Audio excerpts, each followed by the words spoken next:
lagi sama kita di Kupas Berita. Jadi kita mau ngomongin apa hari ini? Jadi kita mau ngomongin salah satu sosok yang bombastik. Sosok Sosok nih yang memang literally ya dibilang problematik iyalah. ya istilahnya red flag, guys. No, itu udah lebih dari red flag sih saking red sebenarnya. jadi black flag. Oke. Kalian pasti pernah dengar nama, bukan pasti ya, itu udah pasti banget sih. Udah pasti dengar nama Rizik Syihab. Rizik nih. Depannya pakai Habib. Habib. Habib. Rizik Syihab. Kan tuh. Jadi dia ini baru-baru ini bebas murni ya. Tanggal berapa? Tanggal berapa dia bebas? 10 Juni 2024. 2024. Nah, dia nih bebas murni dari tuntutan dia yang kemarin kasus pelanggaran protokol COVID-19 ya. Iya, kan jadi dia menggelar pesta pernikahan putrinya ya, Bang. Nah, itu tidak sesuai atau melanggar protokol lah, kan nggak boleh mengundang keramaian gitu. Dan sebenarnya beliau ini itu seharusnya sudah bebas pada Juli 2022. Cuman karena masih harus menjalani masa bimbingan lah ya, pembimbingan gitu. Biar menjadi pribadi yang lebih baik mungkin ya. Jadi baru bebas pada 10 Juni 2024 tahun ini. Yang punya usut viral nih guys. Jadi setelah dia bebas murni, dia malah ngegas soal kasus KM50. Kasus KM50 itu insiden bentrokan di tol Jakarta Cikampek pada 7 Desember 2020. Jadi waktu itu tuh ada korbannya 6 anggota Laskar FPI ya tewas ya di situ kan. Terus dia ngegas soal pokoknya dia bakalan kejar tuh pelaku penembakannya, katanya sampai nggak di dunia, sampai akhirat pokoknya dikejar. Sampai katanya mau masukin ke hukum internasional ya. Terkait HAM gitu kan. Kalian tahu nggak sih Rizik Syihab itu siapa? Itu kata para kaum pembelanya ulama bang katanya. Tapi yang mind blowingnya adalah si Pak Habib Rizik ini nih udah dari mungkin pas Egro dulu di sekolah menengah atas ya, di SMA ya, itu terkenal banget waktu itu pengen ngelengserin Pak Ahok sama Pak Jokowi waktu itu. Banyak speech-nya dia yang katanya demokrasi itu tidak sesuai dengan ilmu keislaman lah. Yang didengarkan orasi-orasinya dia yang menebar kebencian itu. Semuanya tuh berawal dari anggapan dia sebenarnya yang mengatakan bahwa sistem pemerintahan demokrasi ini udah bobrok banget. Karena ya katanya semacam menciptakan kekuasaan sendiri apalah, makanya dia ingin menggulingkan pemerintahan Pak Presiden Jokowi dan Pak Ahok katanya, dan ingin menggantikan sistem pemerintahan demokrasi dengan syariat Islam. Dan kalau nggak salah dia kan dulu juga menjadi bagian dari anggota gerakan pengawal fatwa MUI kalau nggak salah ya, GNPF atau apa gitu. Nah, dia katanya awalnya ingin semacam rekonsiliasi gitu loh. Dengan? Gak ngerti apa ya. Dia nih banyak bingung banget. Jadi kita ini anak-anak bocah-bocah cilik ini. Iya. Ya, kamu tahun 2016-2017 itu kamu di mana? SMA. Itu banyak banget bang teman-teman aku yang kemakan sama omongan-omongan dia. Jadi banyak yang waktu demo 212 banyak teman-temanku yang ikut bang. Itu anak kecil SMA datang ke Monas. Kalau nggak salah itu di Monas ya waktu itu, datang ke Monas buat demo itu. Padahal kan waktu itu kan kayak ya kita orang Jakarta bukan gitu kan, kayak Jakarta bukan milik. Kamu Tangerang ya? Tangerang Selatan kan pinggir-pinggir nih. Kalau aku sebagai umat Kristen mungkin salah satu yang membekas dari omongan dia yang lumayan lah menyakitkan gitu ya, itu soal omongan dia yang terkesan melecehkan umat Kristen. Dia bilang dalam satu ceramahnya sebenarnya berawal dari jangan ngucapin Selamat Natal dari umat Islam, dan itu melebar bang akhirnya kemana-mana sampai akhirnya kalau misalnya kita ngucapin Natal berarti kita mengakui Yesus sebagai Tuhan. Masa ada sih anak Tuhan emang lahirnya dari bidan siapa gitu? Dari bidannya. Bidannya siapa? Bidannya siapa emang kalau anak Tuhan beneran lahir gitu. Jadi kayak maksudnya ya udah nggak sih, namanya emang dia beneran penceramah ya, harusnya ya berusaha untuk menciptakan frame bahwa Islam tuh agama yang damai dong. Iya. Gitu. Makanya kita sebagai umat Kristen agak kalau gini ya gitu. Iya. Saya yakin banyak orang Kristen yang sakit ya. Sakit hati mendengar ejekan bahwa memang bidannya siapa Tuhan itu. Iya. Dan ternyata dia nggak cuma menghina agama, Bang. Dia juga pernah menghina Pak Presiden Soekarno juga. Oh Terus iya iya. menghina Pak, kalau Pak Soekarno itu dia begini, sebetulnya menghinanya karena dia menganggap, kalian tahu Pancasila kan? tahu. Ya. Kan Pancasila itu pasal sila pertama itu apa? Ketuhanan yang Maha Esa. Tuhan yang Maha Esa. Nah, memang di awal ketika dulu nih tahun 45 itu Iya. ketuhanan yang Maha Pancasila yang versinya Bung Karno itu memang tidak menempatkan ketuhanan di sila pertama. Aku tahu sejarahnya. Ya. Jadi ketuhanan dengan mengedepankan syariat Islam sebagai apa gitu. Pokoknya belum Nanti dulu. Belum, itu Kamu belum loncat itu. Oh, oke. Jadi ini Pancasilanya dulu nih, ya. Kalau dalam Pancasila versi Bung Karno, ketuhanan yang Maha Esa itu ditaruh di nomor 5. Jadi ada pasal-pasal lain dulu. Saya lupa mana yang nomor 1, apakah keadilan sosial misalnya, gitu ya. Nomor 5-nya ketuhanan yang Maha Esa. Nah, ketika itulah ini sorry saya kalau tidak salah ya, kenapa sampai Bung Karno itu dimarahin oleh Rizik Sihab, Habib Rizik Sihab bilang, tahu nggak, dia bilang ketuhanan kalau menurut Bung Karno ditaruhnya di pantat. Aduh. Di pantat maksudnya di bawah. nomor paling bawah. Oh, wow. Ya. Nah itu kan penghinaan yang luar biasa juga terhadap Iya. Bung Karno. Sehingga ketika itu juga cukup diramaikan. Jadi ada kasus dia bilang bahwa Tuhan itu bidannya siapa? Satu. Kedua adalah Bung Karno. Terus apa lagi yang kamu ingat? Chat ini Bang yang main blowing itu Chat Mesum sama Firza itu. Itu agak main blowing ya, tiba-tiba ulama Chat Mesum. Waduh, Agak bengong dikit sih. agak Gitu. Jadi ya, tapi saya mau sebut, saya kaitkan dengan yang pernyataan-pernyataan kontroversialnya dulu. Iya, Kalau oke, Chat oke. Mesum itu kan sebenarnya tidak ditujukan pada publik. Iya sih. Nanti saya cerita tentang Oke, Chat oke. Mesum nih ya. Iya. Wah, Saya nggak mau bicara isinya ya. Cuma Nggak usah Bang. Gak usah eksplisit itu. ini buat para penonton mungkin tahu Chat Mesum isinya apa barangkali. Ini kru bocil-bocil kru ini Tahu kayaknya, Bang. ya, mungkin tahu. Pasti Ya. tahu. Tapi dia juga pernah menghina apa sih Pasundan apa? Oh iya ya, orang-orang Bang. Iya, Sunda. Bang. Sudah. Kemudian dia pernah menghina Hansip bahkan. Oh. Jadi Iya. banyak banget yang dia hina waktu itu. Jadi saya mau bilang bahwa sebenarnya memang Habib Rizik Sihab itu, walaupun banyak orang yang juga mempertanyakan, tuh Habib dari mana sih gitu ya? Beneran Habib nggak sih? Beneran Habib nggak sih? Asli nggak tuh gelarnya? Tapi kita asumsikan, kita terima benar lah Iya. dia Habib Rizik Sihab. Walaupun saya nggak percaya bahwa Habib itu adalah keturunan Nabi. Ya, ini kan orang Islam kan banyak yang percaya begitu tuh. Habib tuh keturunan Nabi. Nah sekarang sudah ada gerakan yang menunjukkan pemikiran-pemikiran atau penelitian-penelitian yang menunjukkan bahwa nggak benar tuh Habib-Habib yang di Indonesia itu punya keturunan Nabi Muhammad. Nah, Rizik Sihab itu mengaku dirinya Habib. Dan dia dianggap ulama. Jadi orang yang memahami agama Islam lah ya. Dia sendiri sekarang udah jadi doktor. Wow. Nah, tetapi masalahnya sebagai ulama dia memang seringkali bikin pernyataan-pernyataan yang sangat kontroversial. Kayak tadi kan, misalnya menghina agama Kristen. Ya itu kan luar biasa membahayakan ya buat bangsa kita. Menghina apa tadi Bung Karno yang sangat dikagumi oleh bangsa Indonesia. Betul. Tapi dia berulang kali melakukannya. Tapi yang kalian jangan pernah lupa, nah tolong baca nanti ya. Yang menjadi masalah dengan dia itu adalah dia itu yang tadi Anda katakan, dia itu tidak percaya pada demokrasi. Bahkan dia bisa menghina Indonesia karena Indonesia itu menerapkan sistem demokrasi yang sebetulnya sekuler ini. Dia bahkan pernah bilang bahwa harus ada revolusi di Indonesia ini. Dan dia pernah ditunjuk menjadi ketua dari Dewan Revolusi di Indonesia.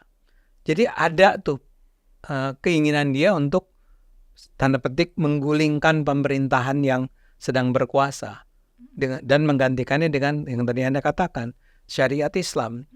Jadi dia ini adalah ulama yang problematik, ulama yang ucapan-ucapan itu membangkitkan amarah di zamannya dulu ya. Kalau kalian kan barangkali tidak pernah mengalami masa-masa di mana Rizik Sihab tuh terkenal. Dia di mana-mana bikin panggung gitu ya, berorasi, yang mengatakan bahwa macam-macam lah ujaran kebenciannya. Tapi salah satu yang terkenal waktu itu adalah revolusi. Nah, ini mencapai puncaknya ketika tahun 2016-2017 berlangsung pemilihan gubernur di Jakarta. Siapa yang maju waktu itu? Pak Anies. sama Pak Anies. Sandiaga Uno sama Ahok sama Pak Jarod. Pak Jarod, ya. Tapi kita sebut cagupnya aja lah ya. Iya. Anies versus Ahok. Ahok sebagai incumbent, sebagai yang sedang waktu itu menjabat sebagai gubernur dan akan maju kembali. Tapi ingat ketika itu ada satu peristiwa penting. Pak Ahok itu dituduh apa? Penistaan agama. Penistaan agama karena dia dalam salah satu pernyataannya yang terekam ya, itu mengingatkan bahwa masyarakat tuh jangan sampai tertipu oleh ulama-ulama yang menggunakan sebuah ayat tertentu agar tidak memilih seorang gubernur yang non-muslim. Itu jadi meledak kan. Nah, disitulah posisi Rizik Syihab itu mengemuka. Dia adalah orang yang memimpin gerakan-gerakan tersebut. Jadi kalau mungkin kamu di Tangsel, kamu Jakarta kan? Jakarta. Pinggiran. Oh, kan pinggiran. Itu ingat waktu itu sampai ratusan ribu orang datang ya ke Monas, ke mana untuk menyuarakan penolakan mereka terhadap Ahok. Dan memang si Rizik Syihab itu menempati posisi sentral di situ. Dia adalah seperti pemimpinnya lah ya, untuk melawan Ahok, dan mereka mendukung Pak Anies. Tapi, nah disinilah cerita kamu tentang chat itu menjadi penting nih. Nah, jadi ketika itu kan lagi rame-ramenya nih, ya, sempat diadakan bukan penggerbekan. Jadi pemeriksaan. Nah ya, ada pemeriksaan ketika menjelang demonstrasi ya. 212 itu katanya 2 Desember 2012. Nah, sebelum 2 Desember itu terjadi pemeriksaan oleh aparat keamanan terhadap sejumlah tokoh, termasuk di dalamnya Rizik Syihab yang dianggap mengomandani lah, memimpin gerakan tersebut. Nah, hanya dalam waktu sehari lah kalau nggak salah, atau beberapa jam, itu handphone ditarik, disita. Dan terus, nah ini kan kasus yang terbaru, kamu barangkali dengar kan, kemarin tuh juga ada seorang pimpinan PDIP yang handphonenya disita. Tahu kan? Tahu. Itu apa coba salah satu yang paling menakutkan mereka? Itu direkam. Si HP-nya itu isinya dilihat. Dia bukan cuma dilihat, dipindahin. Dipindahin. Dia direkam, di save di mana di alat tertentu lah gitu ya. Nah, disitulah saudara-saudara, terungkaplah bahwa Rizik Syihab itu, tapi ini menurut dugaan ya, karena sebetulnya buktinya tidak pernah secara pasti itu tersebar. Tuduhannya di dalam HP-nya Mas Rizik Syihab ini, kalau saya D, karena dia lebih muda dari saya. Ya, D Rizik Syihab ini termuat percakapan dia, chat dia dengan seorang perempuan, ya. Dan di dalam, saya nggak mau sebut namanya ya. Nah, dalam percakapan tersebut, chat tersebut, termuatlah kalimat-kalimat yang, maaf ya, mesum, cabul, yang nggak tahu, kalian pernah baca chat mesum nggak? Ada. Ya kan? Nah ya kayak gitu lah, ya, kayak gitu, dan itu cukup panjang. Bahkan ini tuduhan ya, lagi-lagi tuduhan. Jangan anggap bahwa ini udah pasti sesungguhnya terjadi. Ini masih tuduhan. Di dalamnya termuat foto-foto, telanjangnya si yang perempuan itu. Jadi karena si D itu minta, tolong dong, kirim dong foto-foto kamu, nggak pakai baju, gitulah, nggak pakai baju, dikirim lah. Jadi terjadilah pengiriman itu. Nah, itu kalau itu betul terjadi, itu adalah pelanggaran terhadap undang-undang pornografi. Kan undang pornografi antara larangannya adalah mengirimkan porno, gambar-gambar porno. Itu waktu itu meledak. Itu tidak dinyatakan oleh polisi ya. Sorry, saya lupa. Kalau nggak salah bukan polisi, tapi yang jelas waktu itu meledak di tengah masyarakat tuduhan bahwa loh, ini kan Rizik Syihab itu adalah seorang ulama Muslim yang terkemuka yang harusnya dihormati.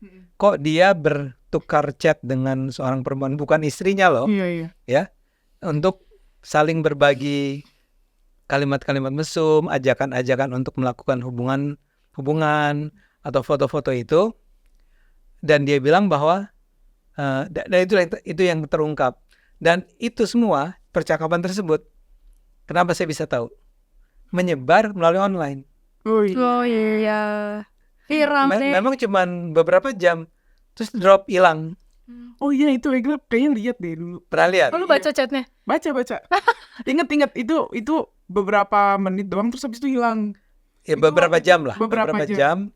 Karena percakapannya luar biasa mesum. Karena waktu itu yang Egra ingat itu, Egra sama teman-teman Egra ketawa. Itu yang paling membekas sih, ketawa terus tiba-tiba hilang. Pas mau dikasih tahu, nih lihat nih, ya nggak ada. Gitu. Nah makanya kalau ada begitu-begituan, langsung download. Oke, siap. Nice. Saran tidak untuk ditiru ya teman-teman. Jangan ya. Tidak untuk ditiru. Tapi itu terdownload, ada yang mendownload, terus tersebar dengan segala macam narasinya gitu loh. Saya lupa tuh gaya-gaya seorang pria bermasker gitu yang ingat nggak film V for Vendetta itu loh? Pernah dengar judulnya? Pernah dengar, ada tokohnya, ada tokoh bermasker dan menyebarkan informasi-informasi untuk menghancurkan kekuasaan, kira-kira gitu. Tapi ini kita nggak ngomongin V for Vendetta ya. Itu menyebar dan orang bilang gila gitu kan? Iya. Gila nih, ini kan pelanggaran undang-undang pornografi. Oh, iya. Waktu itu saya lupa apakah sudah ada undang-undang ITE atau enggak. Itu tahun berapa sih? 2016? Oh, udah ada undang-undang ITE, udah ada mestinya. Nah, jadi ketika itu keluar meledak. Oh, jadi ini pasti melibatkan polisi karena polisi kemudian memeriksa kasus ini. Ya. Dan menjadikan Rizik Syihab sebagai tersangka. Oke. Tersangka kan? Iya, ya? Sudah tersangka. Nah, dia tersangka, kemudian belum sempat ditangkap. Udah lari ke Arab Saudi. Itu dari tahun 2016. 2017 kali ya. Sampai 2020 akhirnya kan. Nah, dari 2017 sampai 2020 dia itu bertahan di Saudi. Padahal dia bilangnya gini Bang, aku sempat baca ya pernyataan dia. Katanya di tahun 2019 itu dia udah sempat kayak bolak-balik mau ke Indonesia, tapi ditahan sama ya pemerintahan Arab Saudi lah, ditahan gitu. Dia menduga itu adalah ulah dari pemerintahan Indonesia. Padahal sampai akhirnya tahun 2020 berhasil balik ya. Berhasil balik. Nah, tapi dibantah sama pemerintah Indonesia. Nggak ada gitu, nggak ada. Emang visa lu aja bermasalah. Iya, emang visanya aja bermasalah gitu. Jadi akhirnya dia pulang tahun 2020. Tahun 2020. Cuman yang menarik pemerintah Indonesia itu kayaknya nggak mau tuh menggunakan tuduhan-tuduhan penyebaran chat mesum atau kemudian tentang penghinaan terhadap agama Kristen atau tentang revolusi bla bla bla. Akhirnya dia ditahan bukan karena alasan-alasan itu, tapi dia ditahan karena pulang terus kan menikahkan anaknya. Nah, itu pas COVID gitu loh. COVID ya. Jadi itu rame, ditahan, dia dianggap berbohong kalau nggak salah ya. Ada tuduhan-tuduhan itulah ya. Melanggar protokol. Melanggar protokol tapi kemudian kan memberikan karena awalnya dia bilangnya udah pada swab semua nih. Ternyata ini seingat Egra tuh. Ternyata belum ditipu. Ternyata ada yang belum. Jadi gara-gara itulah dia ditahan. Jadi ditahan itu menurut saya sih lebih karena mencegah jangan sampai ini rame gitu loh. Masyarakat rame, ditahannya untuk alasan yang nggak bisa diperdebatkan. Bayangkan ya, Anda bayangkan nih, kalau dia ditahan karena chat mesum, itu kan harus dikasih lihat tuh, apakah benar Anda mengatakan ini? Apakah ini foto Anda? Kayak Ya. dipampang gitu kan. Ya, Iya. jadi ada dipilih cara yang paling gampang adalah dengan mengatakan bahwa kamu melanggar apa protokol kesehatan. COVID-19. Nah, udah ditahan nih. Nah, sekarang akhirnya kan udah dibebaskan tahun berapa? 10 Juni 2024. 10 bukan itu. Harusnya 2000. Enggak, dia udah keluar dari penjara 2023. Bebas bersyarat Juli 2022. Oh, udah bebas, udah bebas. Tapi kan 2022 ya, 2 iya. tahun kan? Dan dalam 2 tahun dia udah menikah lagi. Oke. Ya, Iya. jadi dia udah punya istri baru nih. Nah, kita kan berpikir udah selesai. Untung dia hukumannya sampai 2024 ya, namanya percobaan ya, Percobaan, bimbingan yang dibimbing itu. bimbingan itu sampai 2024. Karena bayangkan kalau dia udah bebas murni sebelum pemilu kemarin, Ngaduh. wah, hancur sih kayak gitu. dia kan naik lagi revolusi kan gitu ya. Kemarin namanya sempat naik, cuman kayak adem-adem aja ya. Iya, iya. Ya, redup, Sampai banyak yang bilang, apakah Habib Rizik telah Sudah. berubah? bertobat. Sudah bertobat, ternyata Sekarang enggak nih. enggak. Enggak juga. Dia akan mengejar lagi KM 50. Jadi gitu. Kita harapkan aja, kalau menurut saya sih, kita harapkan dia tidak lagi mulai menimbulkan kemarahan publik, kemarahan massa. Ya, Sudahlah. Sudah lah. yang berlalu biarlah berlalu. Waktunya udah habis. Sudah. Pokoknya pesan kita semoga dia bisa berubah jadi pribadi yang lebih baik gitu. Amin. Setelah bebas. Dan punya istri baru. Semoga istri barunya bisa Membimbing dia. lah ya. Iya. Tolong ya Mbak ya. Ya. Oke. Oke, mungkin itu aja yang bisa kita bahas di Kupas Berita kali ini. Jangan lupa like, comment, subscribe. Coba kalau semisal ada mau bahas apa gitu, ada ide-ide, coba tulis-tulis komen di bawah. Oke. Stay tune terus di channel kita di Kupas Berita. Cokro Cokro TV. TV. Ya.